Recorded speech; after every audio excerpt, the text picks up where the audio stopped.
Okay, so it is officially October 19th, 2020. We're going to continue talking about physical therapy math and billing for physical therapy math for Math 100.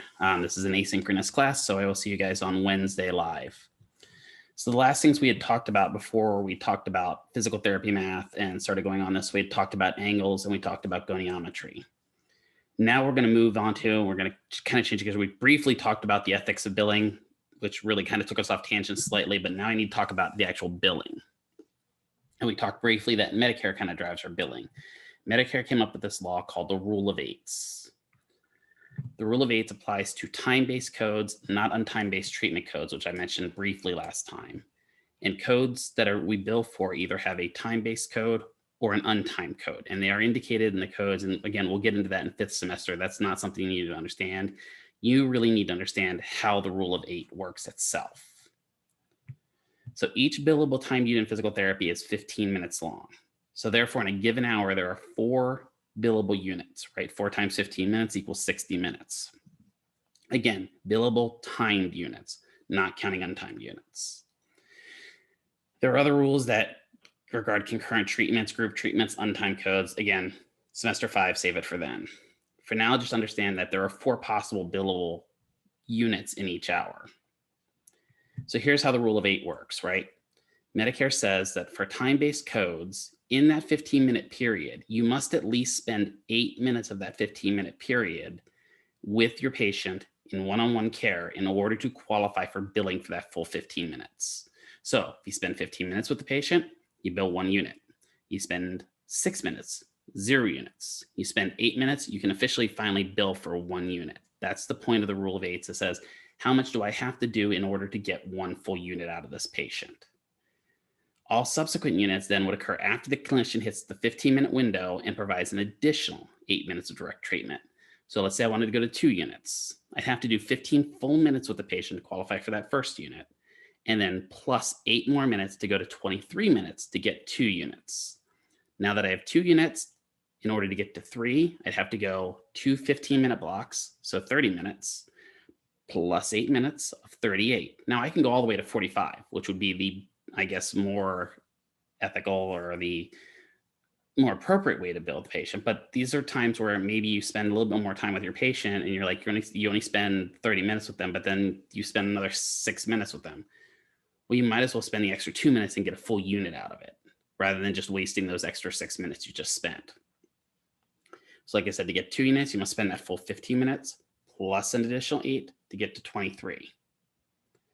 So kind of here's looking at 15-minute treatment codes, right? So 1 unit is anywhere from 8 minutes to 22 minutes. Anywhere in that time frame, that's 1 unit. 2 units, 23 minutes to 37 minutes. 3 units, 38 to 52, 53 to 67, 68 to 82, 83 to 98. And again, you can bill as many units as you spend time with, but if you're up in that spending over 98 minutes with your patient, I don't know that they're going to be very happy with you because you're going to be spending a ton of time with them, right? So again, in order to qualify for a unit, if you're only going for 1, it just has to be 8 minutes to 15 minutes. Well, technically to 22 is where you're still within that 1 unit, right? But if you're going to spend 22 minutes with the patient, you might as well spend that extra minute and get 2 units out of them. This is how you kind of maximize your billing. To get to 2 units, full 15-minute period, plus 8. To get to 3 units, 2 full 15-minute units, plus 8, right? To get to 4 units, 3 full 15-minute periods, plus 8. That's kind of the way it works. So if you have a patient, you're working with them and you're at, 36 minutes, well, you can either build those two units and be done with them, or spend an extra 2 minutes with them and get 3 units out of it. And again, this is all going to come into play when we're talking about billing, but it's because of your productivity. The more productive you are, typically the higher your raises are going to be, the better your reviews are going to be, all that kind of stuff. So you want to kind of understand this pretty heavily, especially in the outpatient world and even in the inpatient world where productivity is going to come into play. So let's look here. How much time to spend for 2 units, right? Well, we know that to get 2 units, we need 1 full 15-minute period. Actually, I'm going to switch to typing. Where's my text? There we go. We'd have to spend 1 full 15-minute period plus 8 minutes, so a total of 23 minutes. 23 seconds. So let's come down here and get to 5. Well, in order to get to 5, you have to do 4 15-minute units.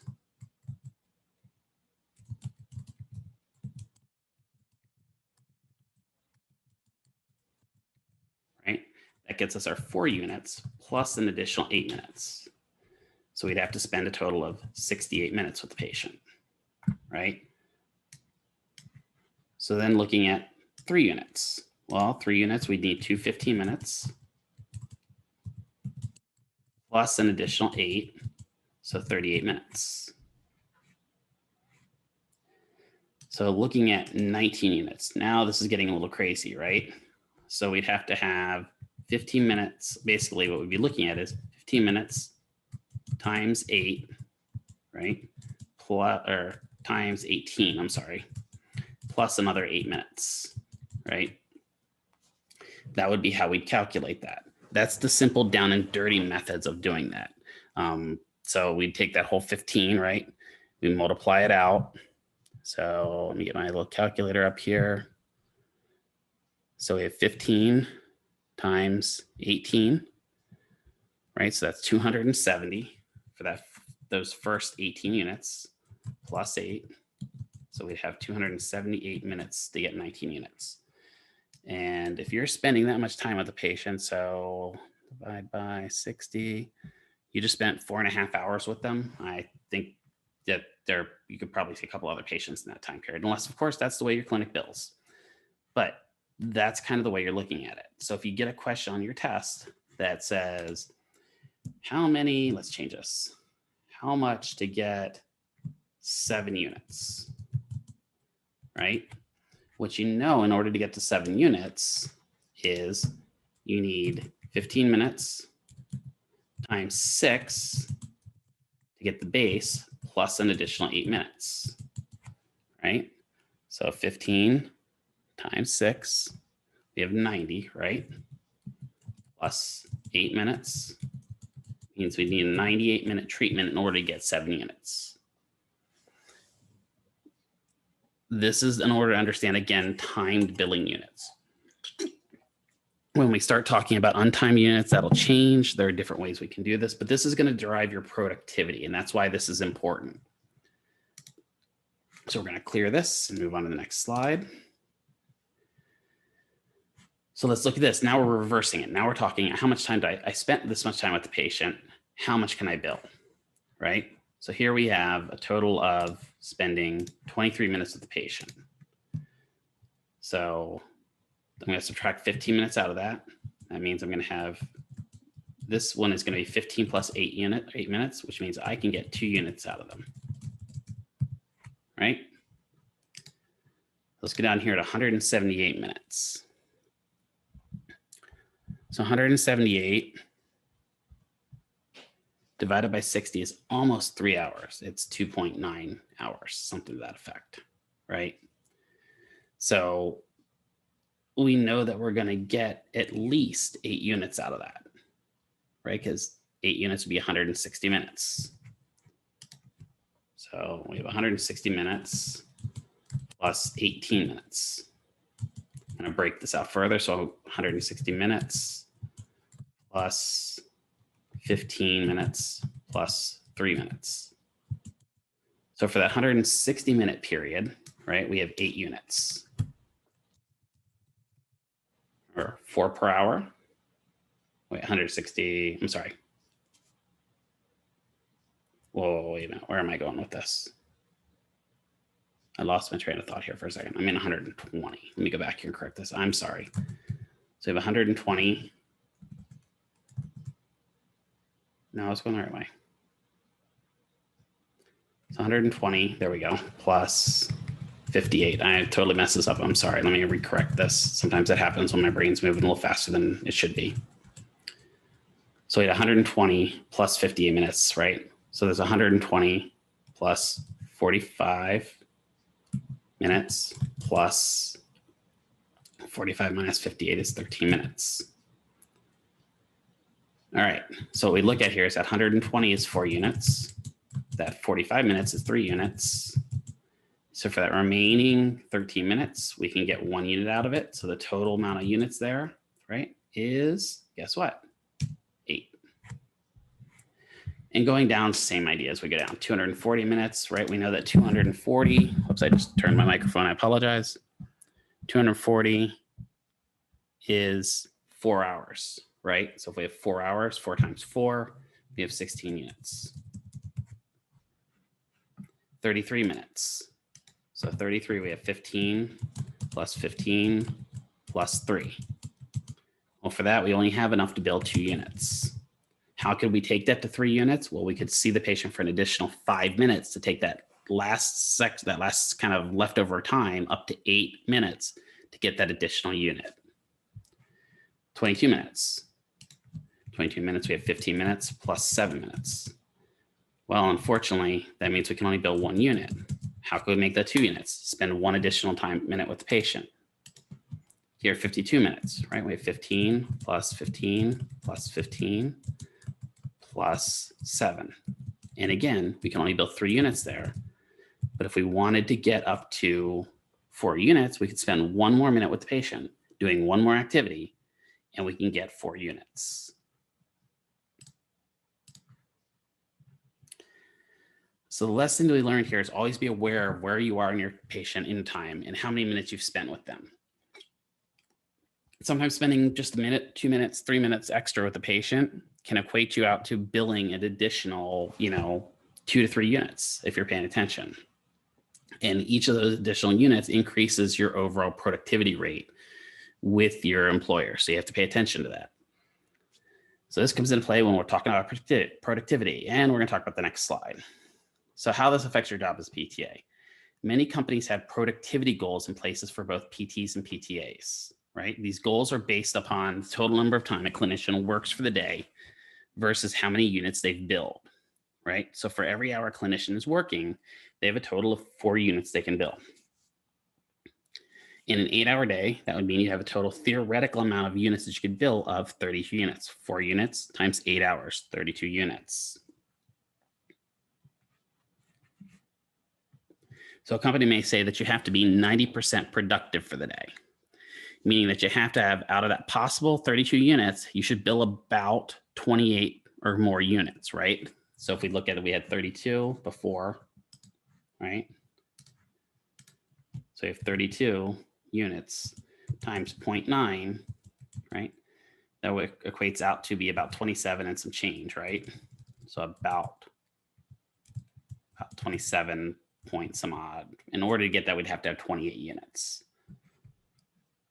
So that's in order to be fully productive for the day. This seems counterintuitive as putting hard number goals on what we do, but in a company's mind, there has to be a fiscal goal in place, and that's why they do this. So if a clinician works 10 hours per day, how many units can they officially, theoretically bill for that day? Well, 10 hours times 4 units an hour, 40 units. So we know that.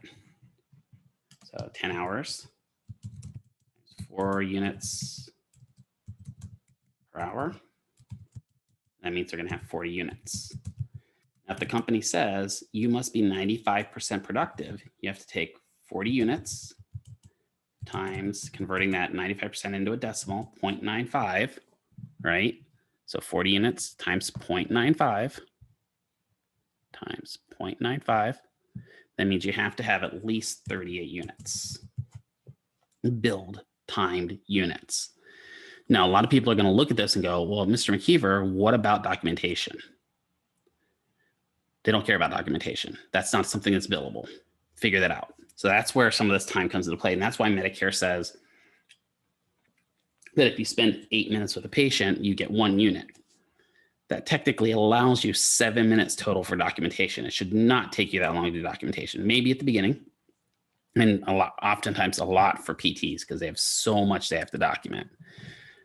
But for us, we should get really efficient at doing our documentation. It doesn't take us 4 hours. I've known clinicians that work an 11 to 7 shift and then spend from 7 till 9 o'clock sitting in the work, not getting paid, doing all their documentation because they weren't efficient with their time unit, right?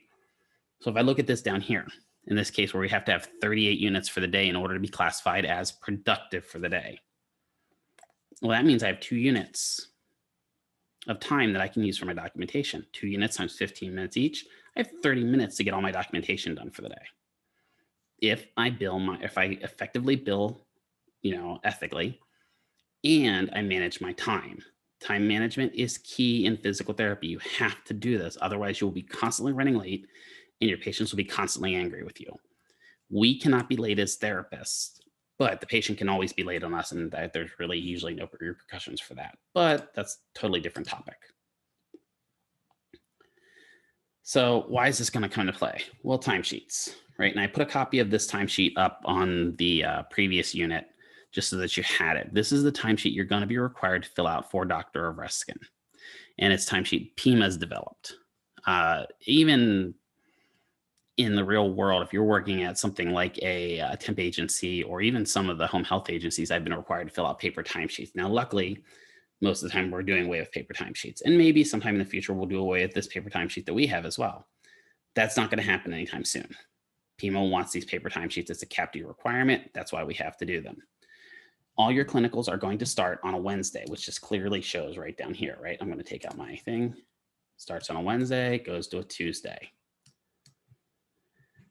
You have to indicate what practicum you're on, what week in that practicum you're on, right? You have to have your name, your cohort number, your clinic site, and your CI's name all on this timesheet. So what I would suggest on your first day at the clinic is take this document that Dr. Ovreskin is going to provide for you and modify it, type all that stuff in and save it as a blank draft so that you have your name already in there, you have your cohort number in there, you already have your official site in there, you have your CI's name, and you can go down and adjust your practicum and what week you're in, right? Just have that blank form there so that every week when you need to go in and put your timesheet in for the week, you have a blank version to go back to, that stuff's all filled out. You don't have to keep going back to it. And then you're going to go down and you're going to put how many hours you have on Wednesday, right? How many hours did you work on Thursday? How many hours did you work on Friday, Saturday, Sunday, Monday, all the way through it, right? So the time has to be in hours and minutes and doesn't include a lunch. Be aware of that. So, typically if you have to have 8 hours done in a day, you're probably going to be there for 8.5 hours. So just be aware of that because it does not include lunch. And again, you have to have 40 hours per week of clinical. So if you have a 2-week clinical, you've got to have 80 hours total when that clinical is done. You may have 30 hours 1 week and, that'd be 30 hours 1 week and 50 hours the next or whatever it may be. You just have to make that 80 hours total. Same thing when we get to the 7-week clinicals, right? 40 hours times 7. So 7 times 4, 280 hours total on that clinical. And then you're going to do down here and add the rotation up, cumulative hours for the rotation, and any comments. I think the next slide I actually go into this a little bit more in depth, but I wanted to make sure that I had this brought up when I went over it. You will be required to sign it. Now you're going to submit this electronically.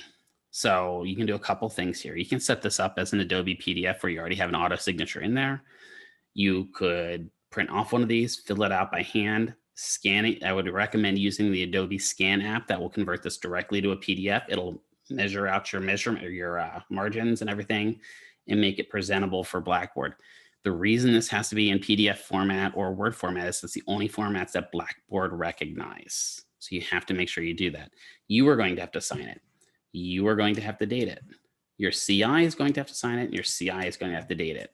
That is verifying that you worked the hours that you said you worked. Do not turn in a timesheet without your CI signature. That timesheet is invalid, and you have to have it turned in with their signature. Otherwise, it will not count for your clinicals.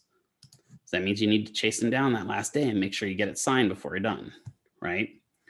Now, like I said, time cards are slowly going by the wayside. We're usually moving to a more electronic. A lot of companies are moving to something like UltiPro or Paycom and stuff like that to manage time cards. It does make things a lot easier, but there's a technological hurdle there too. And a lot of people that are working, especially in the PRN jobs or the home health settings, stuff like that, may not always be the most technologically advanced people in the field. And then, like I said, working on these clinical rotations and working for staff agencies may require you to do this as well. The time card always starts the day of the week that rotation starts, or the day of the week the company's payroll in the case of real world, right? For our program, we run Wednesday, Tuesday, I already talked about. Time card will need to be uploaded to Blackboard on a weekly basis. You have to make sure you're taking care of this. Now also realize your clinical or your week is going to end on a Tuesday. You're probably going to work on a Wednesday, right? So don't let it go, oh, well, I'll upload that tomorrow. And then tomorrow comes in, you're at work and you forget about it. And I'll upload it. And then Dr. Reskin's hounding you. You don't want to do that, right? You want to make sure that you're turning them in so that you don't lose any points for that class, because clinical rotations will have a grade. Do yourself a favor and make sure you're punctual and you upload them on a daily basis. If you don't understand how to use something like an Adobe Scan app, or you don't understand how to submit stuff to Blackboard, please reach out to me. We can hold a special class on it or something on office hours or something to that effect. Time cards require you to have, like we said, typed or printed name, your cohort number, clinical rotation site, your clinical instructor's typed or printed name, including their title. Right? Remember, we as clinicians are licensed clinicians. Give us the respect we are due by putting our titles after us. What if you don't know your full title of your clinician? Ask. It doesn't take that much, right? I joke that my credentials are NOT DPT because I'm not a DPT, right? I'm a PTA. And if you list me as a DPT, that's technically fraudulent because I'm not a DPT. Some PTs may have 50,000 letters after their name. They may be DPT, CSCS, LATC, CWS, and just keeps going on and on and on, right, for all their certifications they have. They've earned those. Don't cheat them out of that, all those certifications. Make sure you're appropriate. It's going to same thing with your notes. You're going to need to put that on your notes as well. And again, your practicum number, your week number, your signature and date that you signed it, right? And then also your clinical signature or clinical instructor signature and the date signed. Easy way to end yourself in trouble, because we've had it before with students that have made one kind of blank form for their clinical rotation and had their CI sign their first sheet and then never had them sign it again and just copied it and kind of used that same sheet over and over again. And then didn't fill out their full time that they're supposed to spend on a clinical rotation or something like that for 1 week. Dr. Reskin will be speaking with your CIs and she will know if you don't do your full time. Your CI's job is to tell her this, right? And it's happened before where we've had students have to go back for almost a whole week to make up time that they missed. Don't do that, right? She is going to be overall completely and utterly in charge of your clinical rotation. If something comes up, you call her immediately. This is not something to mess around with, right? So be aware of that. She'll be in contact with the community, your clinical instructor. She'll be in contact with their boss as well, right? Because there's always a director of clinical education, a DCE at each one of these sites. And they are in contact with most of the clinical instructors very regularly. So don't let yourself kind of get in a bind with them. Because here's the deal. Where you're going for your clinical site could end up being where you go for your job. Don't cheat yourself out of something like that. Be aware of it. Pay attention. Be honest. Be sincere, right? What if your CI is not there? Who's your next step? Well, it depends. If your CI is PTA, your next step to have your time card signed would be their PT direct report, right? When I'm in the field, I report directly to a PT. That would be who we have. You could have them sign your time card, and Dr. Reskin may require that. I'm not sure what her full requirements are. She'll go over all of that in your clinical affiliations. It may not hurt you to have both of them sign it. And then you've got an honest, legit time card. You're looking like, here's my PT that's over me, or my PTA that's over me. Here's my PT that's over both of us. And I'm just showing that I am being as ethical as possible. Fantastic. Your notes are going to be co-signed by your supervising PT. Even without you knowing. Most of the time it'll go through the direct, the electronic health record, and the PT will just get a notification to read your note and co-sign on it. Again, ethics are important here with your timesheet. Do not mess that up, right? Again, your time card will require you to have your total time for your clinicals, and it will vary, but you'll need to have 40 hours per week of clinical rotation. So if it's 2 weeks, it's 80 hours. If it's 7 weeks, it's 280 hours. If it's 100 weeks, well, then 40 hours times 100 weeks, so 4,000 hours. That would be a really long time. Again, you will be required to be honest. If you miss days, you will be required to make them up, possibly extending your clinical rotation. Do not let this become a problem, okay? I just preach just a little bit in advance so that when you have your first meeting with Dr. Reskin talking about your clinicals, you are not in shock for it. You do not get time off. CAPD, who is our accrediting body, does not give you time off for holidays. So let's say you're doing clinical rotation over Thanksgiving and your clinic's closed on Thanksgiving Day. You don't get that off. It's not like, well, there's 8 hours I don't have to make up. I only need to do 32 hours now for my 2-week clinical. Nope, you still have to do 40 hours, which means you have to some way slip those extra 8 hours in, whether it's staying 2 hours extra, whether it's coming in on a Saturday, something to that effect in order to make up those hours that you missed. So you, like I said, you do not get time off for, I guess, essentially good behavior for holidays, right? And your clinicians need to know that as well. They may not be aware of that. Most clinics will have time where you can maybe work with another clinician, which can be really beneficial, right?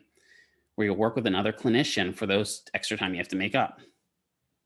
Don't let this slide to the last week. If you know that's happening, if you know you have a holiday, think of it in advance. So you guys' first clinical affiliation. So we're going to go through January is the end of this semester. Then we have basically 3 months, almost 4 months. So we're talking sometime in June-ish, maybe your first clinical. I don't know off the top of my head. I'd have to look at the actual clinical rotation chart. So let's say it's June-ish. Well, you're probably going to have July 4th in there, right? So you know, okay, wow. So July 4th on 2021, I think for 2021 falls on a Monday, if I remember correctly, or something that, oh, well, my clinic's not open that day. Well, now you've got to know you've got 8 hours that you're going to have to make up somehow in those remaining 2 weeks. Work through it. You can do this. Plan in advance. Let your CI know, hey, holidays, I don't get special time off for, so I'll need to make those 8 hours up. How do you think I should do that? What would be a good way for doing this? Would it be coming in 2 hours early? Would it be coming in on a day that's not scheduled, right? Some of your clinics may be scheduling you 410s. It's a really popular schedule in the clinic world, is 4 10-hour days. Great. If you're scheduling 4 10-hour days, that actually works out really well because you have a 5th day that you have no hours scheduled. Use that 5th day, right? Just be thinking of it that way. Or maybe, let's say your 4 10-hour days, if let's say July 4th is on a Monday, right? And your 4 10-hour days are now Monday, Tuesday, Wednesday, Thursday. Well, okay, so you lost Monday. So come in Friday for that full 10 hours. There are ways you can get through this. Just make sure that you plan in advance. That is the biggest and best thing you can do overall, is make sure you are planning in advance. And again, the other big thing, letting Dr. Reskin know about everything. She's going to talk to you about holidays. She's going to talk to you about makeup time. She's going to talk to you about what happens when you're sick. She's going to talk to you about everything to that effect. That's not me. I am just kind of the cheerleader at that point for her to do this. So be very clear and very honest about that. Now, what happens if you're at a neuro clinic or a peds clinic and you want to ask me a question? This is totally not dealing with time cards or just kind of a clinical what if. You are free to email me and ask me a question or text me and ask me a question, whatever you need. Understand, when I reply to you, I will be replying to Dr. Reskin as well. I'll be carbon copying her on any reply that I send to you. And some people get kind of offended at this. It's not that I'm trying to rat you out. It's just that she is the clinical supervisor. She is the clinical coordinator. She is the ACCE. That means she has to be involved in everything clinical. If I respond about a question about a pediatric patient, she needs to know that you're asking me that. I've had students before where they had problems with a CI where the CI was asking a lot of questions they didn't know the answer to. And the CI called Dr. Reskin and said, hey, I assigned them homework on this, that, or this, and I want them to research it. And they tried calling me to try to get the answer for the research they needed to look it up. I can be a good resource for that, right? But I want to make sure that you've done some footwork before you try to get me to do your work for you. So that was totally off the time card thing. But what have you learned from this? Making sure that when you're doing timesheets, they're ethical, just like billing. They're done logically, and you do things up to snuff, right? Don't let just stuff slap. So compensation is another thing we get talking about a lot of times when we're talking about getting our jobs, right? Compensation is what we're all in this for. We're not necessarily doing this because you have, independently wealthy and you decide to take a career. You have to pay attention when this is, again, once you've graduated, once you've got a license, once you're ready to be employed. Compensation is what they're going to throw at you as money, all right? Total compensation is the entirety of monies paid by your employer to you in various manners. These include salary, right? Maybe an hourly rate, bonuses, vacation, paid sick leave, benefits, 401k match, continuing education, continuing competency matches. A lot of people go for the short money. And by short money, I mean they will go for a clinic that pays them a top dollar hourly rate. Well, you can make good money doing that, right? But there's a chance that somewhere else may pay you better based upon the overall compensation, right? The total compensation package. So don't always sell yourself short just for a few extra bucks up front. So why do I talk about this in math? Because sometimes when you graduate from school, you may not get the exact salary you want. I've had students that said, well, I graduated, I've got my license, I'm holding out for $50 an hour. Well, I'm also holding out to get a Skyline GTR, but the chances of both of us getting $50 an hour and you getting $50 an hour and me getting a Skyline GTR are about the same, somewhere between slim and none, as my mom would always say, right? So that's important to understand. For your first year in physical therapy, you may not be at the job that is the most ideal for you. That's okay. Get your experience in, get your feet wet, get a full year of being a PTA under your belt. Get employers to see that you are dedicated to your profession, right? And it's not always about salary, it's much more to it, right? We could have settings, we could have caseload, we could have total compensation, travel time, other perks, right?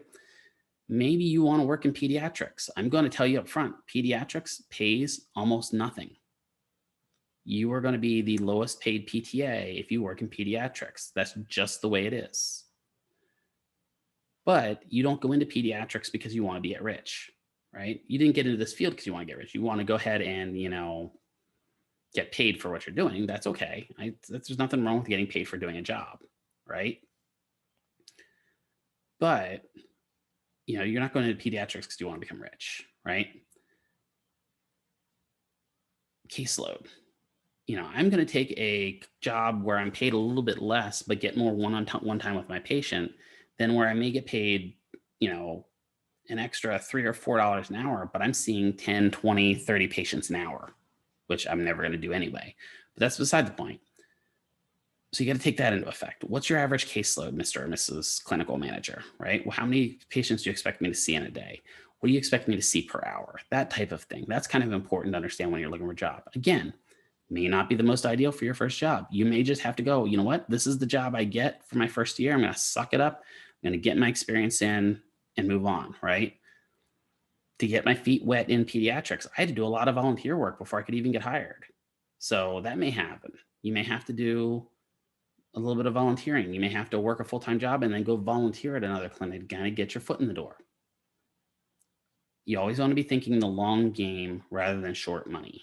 Total compensation, we're going to talk about that in a bit, right? Travel time. I may take less for money for working in a clinic that's 5 minutes from my home versus one that I have to drive an hour and a half, or take it back to my case in point when I worked in Pennsylvania. I could have worked at a clinic that was 10 minutes from my home, but they didn't pay very well and the caseload was a lot higher than I was willing to work for. But the clinic that I worked for, the hospital that I worked for, was 70 minutes away, but they paid me well.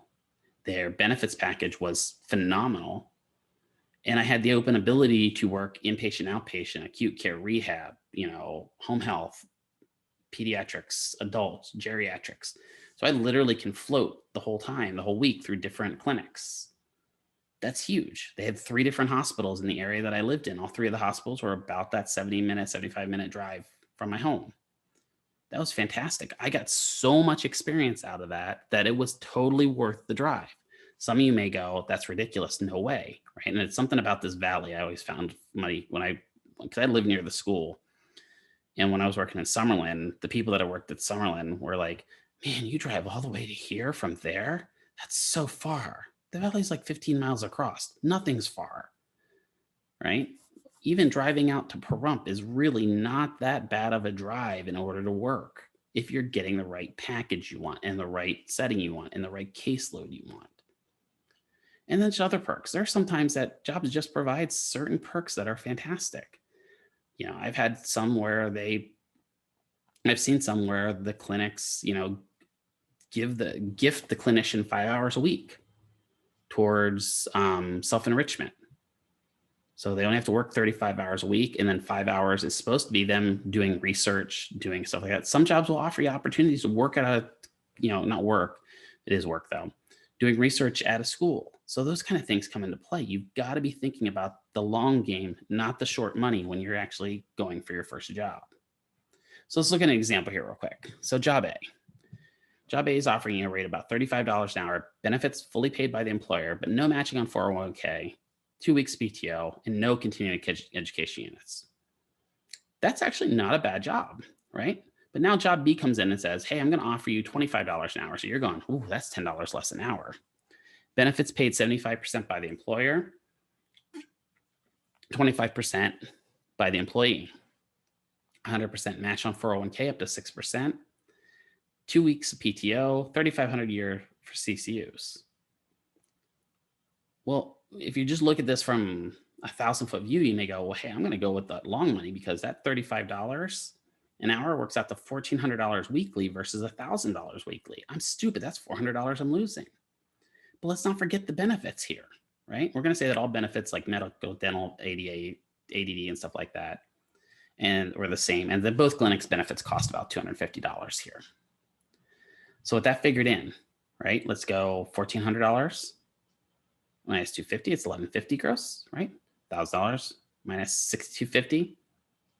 $937 gross. Okay, well, we're getting closer on salary now, right? Because again, up here, you have to be fully paid by the employee. You're going to give you good benefits, but you've got to pay for it.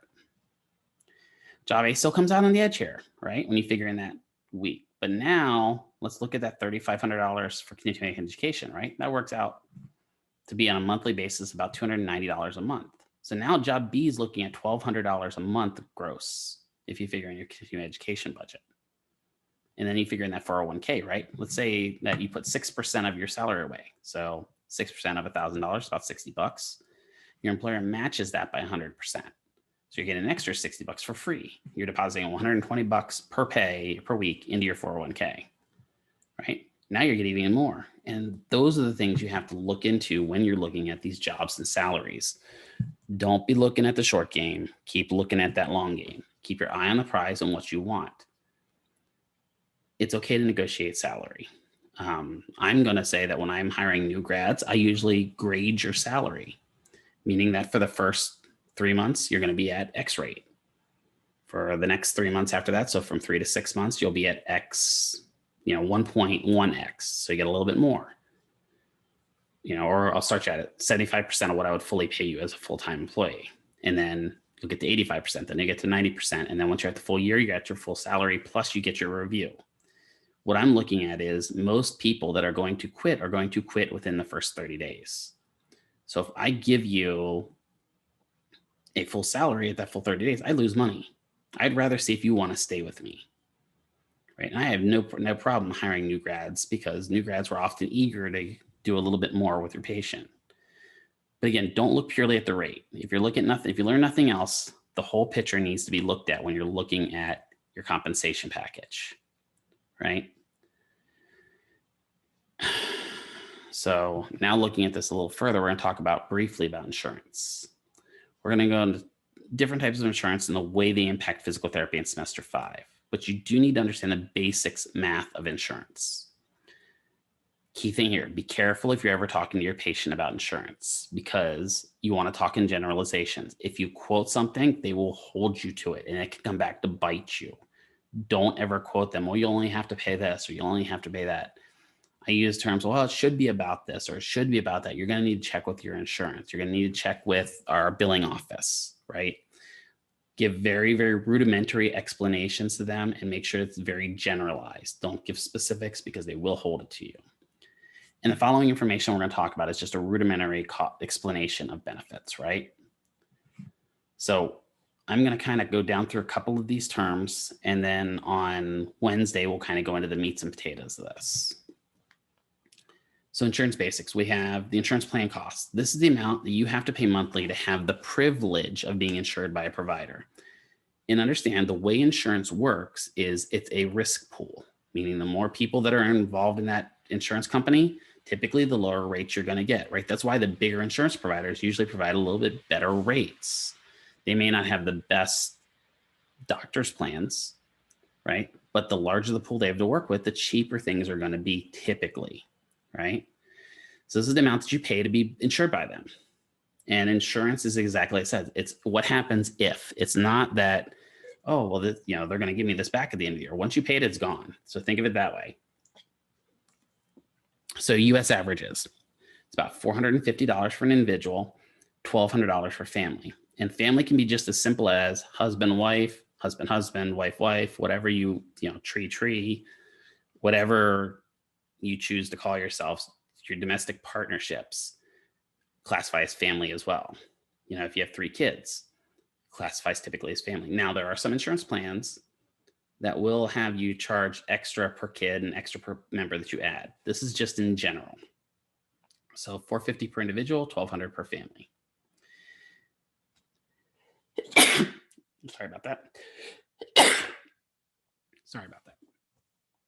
If you're employed, the average US full-time employers pay about 25% of that cost on average. So that means if you have $450, right, the employer is going to pay a little over $100 for you. You're going to be responsible for the remaining monthly fee. It was World War II that we started tying insurance to full-time employment. Why did we do that? Well, because in World War II, a lot of people were overseas fighting the war. We had to encourage other people to work outside the home. In order to encourage them, if you look at it, the way we encouraged them was by offering them this great insurance plan. But back then, the insurance plans were pretty good, right? And they didn't cost, and most of them actually didn't cost anything. We've changed that nowadays, right? And the more and more we move on in time, the more and more that $450 average, it's being passed on to the employee, not the employer. So be aware of that. It would probably be good for us to uncouple employment from insurance. I really think that would probably be a benefit to society, but that's just me talking in general. UCR, you'll hear this term very frequently. UCR is usury, customary, and reasonable. These are the rates that is negotiated between the insurance company and the providers in their network that specify and provide service for each service. Each provider could theoretically have a different UCR, right? You could have ABC physical therapy and DEF physical therapy. One may have a negotiated rate of $15 for a Therex unit. One may have a negotiated rate of $30 for a Therex unit. That's just kind of the way it works. It depends upon your amount of patients you're taking, what your negotiation skills are, stuff like that in the clinics, right? So let's say you go to a physical therapy clinic and they charge $250 for a visit, flat fee if you're paying cash, right? ABC Insurance is going to go to that clinic and say, well, I know that your flat rate is $250, but we are going to include you in our network. So we're going to be sending you patients, but we're only going to reimburse you for $125 of that. And that's what you're going to take as our rate from our members and also from us. And that's an agreement they make, right? If you had no insurance, you're going to pay that $250, no negotiating, right? But the insurance may only have to pay $125 of it. Typically, providers will take less UCR if the insurance has a greater chance of sending them more patients. Right? If I have an insurance company, I'm going to take Culinary as an example. Culinary's got a huge employee base. I may take less from them because I know they're going to send me more patients than I might take from a small mom and pop insurance company, where I'm going to expect them to pay me a little bit more because they have a smaller overall patient load that I can get from them. And again, that's going to be done on the back end. That's not something we're going to have any responsibility or any interaction with, but it's important to understand that. Deductible. This is the amount of money you must pay before insurance pays anything, right? So if you're with, I don't know, Aflac Insurance, right? They're going to have a deductible on your insurance. This used to be $0 for insurance providers, but it's only grown each year. Right now in the United States, there's usually an individual mandate and a family mandate deductible. US averages right now are $4,500 for an individual, $8,500 for a family. And this is averages. This is not specific to your insurance. You may pay more or you may pay less. What that says is before your provider, your insurance carrier, will pay anything for any care that you provided, you have to out of your own pocket, pay $4,500. Right. So now that, you're paying $450 a month, right? So you're up to paying $5,400 a year. Plus you have this $4,500 you have to pay out of pocket. So you're now at a minimum out of pocket of $9,000 or so. Based upon these averages, your employer would not pay anything until you've paid that out of your pocket. So let's say that you and your significant other, before insurance pays anything for you, you'd have to spend $4,500 for you. Before it'll pay for anything on your significant others, you'd have to spend a total of $8,500. So let's say that it's just you, $4,500 where it's at. Before it pays for the family, you'd have to get to that $8,500. This is where they kind of get you, right? It's because they have a family and they know that you're going to cost them more. It is a cost sharing program. That is what insurance is. Out-of-pocket max. This is the amount that you would have to reach before you stop paying anything for your healthcare costs. This amount usually eliminates co-payment, co-insurance costs, all that type of stuff. May eliminate deductibles depending upon your insurance carrier, stuff like that. Usually has a high mandate, individual mandate, and a family mandate. So in the US, about $8,800 is the out-of-pocket max for individual, about $16,000 for family. What this is saying is, let's say you get to $8,800. At that point, usually the insurance provider is now going to say, you're not going to pay anything else for your health care. You're not going to pay co-payments. You're not going to pay co-insurance. You're not going to pay anything. At that point, it's all covered by the insurance company. A lot of companies are pushing this up and up and up again. Again, costs are just going up as time goes on. And then once you hit these, theoretically, you don't have to pay any other dime, right? Co-payment. This is usually a flat fee that is required for you to be paid at any office visit up to you hitting your out-of-pocket maximum. Usually broken down into primary care, specialist care, urgent care, and emergency care, right? So primary care is your main doctor you go see. It may be a main doctor group, right? It may be something like Southwest Medical. Specialist care is going to see something like a rheumatologist, an endocrinologist, stuff like that, an ophthalmologist. Those would all be considered specialist care. Urgent care are the quick care clinics that you see all over around town, right? That are the walk-in 24-hour emergency care clinics. Those are what those are. Those are the ones you go in for, stitches, minor stuff like that you don't want to bother a hospital with. Emergency room, this is really should be reserved for care that is emergent and required. Heart attacks, strokes, stuff like that. US average right now, $25 for primary care, $50 for specialist. Urgent care is about $100. Emergency care is about $300. So if you get sick and go to a normal doctor in network, assuming that you've already met your deductible, you'll only be responsible for copayment of $25. That's the way copayments kind of work, right? And then coinsurance. This is kind of the last topic I'm going to talk about today because the rest of it, we're going to get into some examples coming up. So coinsurance, this is much like a copayment, except it's a percentage of the UCR instead of just a flat fee. So instead of just paying $25, it's going to be a percentage of that UCR that they accept from the company. And it can be cheaper, right? Unless you have constant medical visits, and then this can add up, right? And it's usually based on percentages. The US average for plans that carry coinsurance is 25%. So let's say your doctor's office charges $100 for a simple visit. You go in, you want to get a flu shot, and they charge you $100, right? That's their UCR with that insurance carrier, meaning the insurance carrier comes and says, we will reimburse you $100 for this. Your coinsurance will be 25% of that or $25. Now, let's say that instead, their usual office visit is $200. Well, now you're going to be paying $50 for that office visit. So it can fluctuate, right? So you've got to be paying attention to that. Typically, these coinsurances won't go up as you step up levels of care. Primary care to specialist, specialist to urgent care, stuff like that. But again, each insurance carrier varies. So don't take that as, gospel on it, right? So those are kind of the basic terms for insurance. We're going to go through an example with each of this and kind of talk through it and how this can become really expensive for the American consumer in on Wednesday when we meet physically again. Not physically, but you know what I'm talking about.